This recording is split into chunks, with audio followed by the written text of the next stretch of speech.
Chers entrepreneurs, chers commerçants, chers investisseurs, vous êtes nombreux à vouloir créer une société anonyme sans savoir les conditions juridiques applicables aux sociétés anonymes, ou bien vous voulez passer de la société à responsabilité limitée à une société anonyme sans comprendre les conditions juridiques applicables aux sociétés anonymes ou bien comment la créer. Si vous voulez avoir la suite de cette vidéo, regardez-moi jusqu'à la fin et n'oubliez pas surtout de vous abonner sur ma chaîne YouTube. Mesdames et messieurs, bonjour. Je suis Amadou Ali Kane, coach formateur en droit des entreprises, certifié par ELA Afrique Légale. ELA Afrique Légale est un cabinet juridique international spécialisé en Legal Tech, siégé à Paris et à Tunis. Donc, je suis certifié par ce cabinet-là comme concepteur de Legal Bot à la suite d'un concours en Legal Tech en 2021. De 2020 à nos jours, j'ai eu à former plus de 100 entrepreneurs dans la gestion juridique de leurs affaires.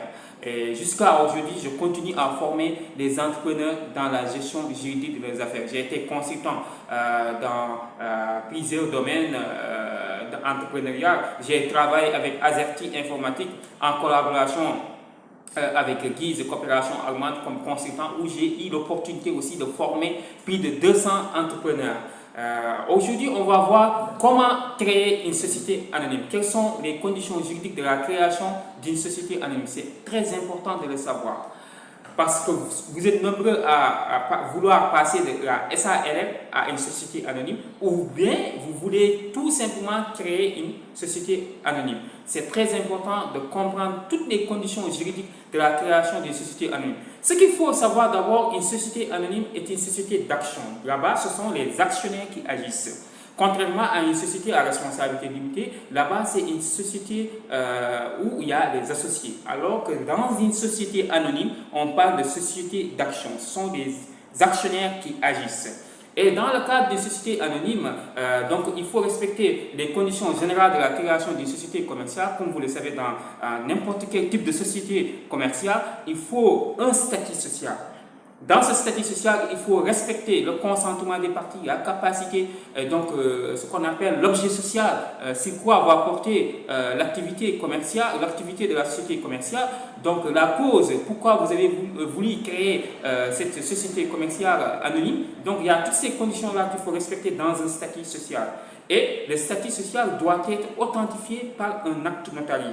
Voilà, et bien sûr, avant l'acte notarié, il faut s'immatriculer au registre de commerce. Donc, comme toute société commerciale, pour être formel, il faut s'immatriculer d'abord au registre de commerce pour vraiment avoir ce qu'on appelle le droit à la publicité. Et il faut vraiment un acte notarié qui va être authentifié avec la signature de toutes les parties pour que la société commerciale anonyme soit formelle.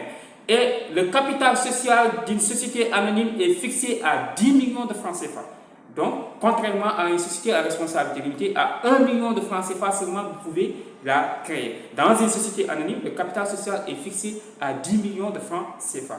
Et là-bas, on parle de société anonyme avec conseil d'administration, ou bien société anonyme avec administrateur général. Donc, il y a ces deux types de sociétés d'anonymes. Société d'anonyme avec conseil d'administration, société d'anonyme avec administrateur général. Donc, il faut comprendre aussi que ça fait partie aussi des conditions de la création d'une société anonyme à bien préciser, donc dans le cadre de la société anonyme. Et il est très important aussi de savoir, pour pouvoir créer une société anonyme, il faut aussi ce qu'on appelle les actions là, qui sont appelées dans le cadre des sociétés à responsabilité limitée comme apport. Il y a la possibilité de ce qu'on appelle des apports en numéraire, les apports en nature. Seulement les apports en industrie n'existent pas dans le cadre des sociétés anonymes.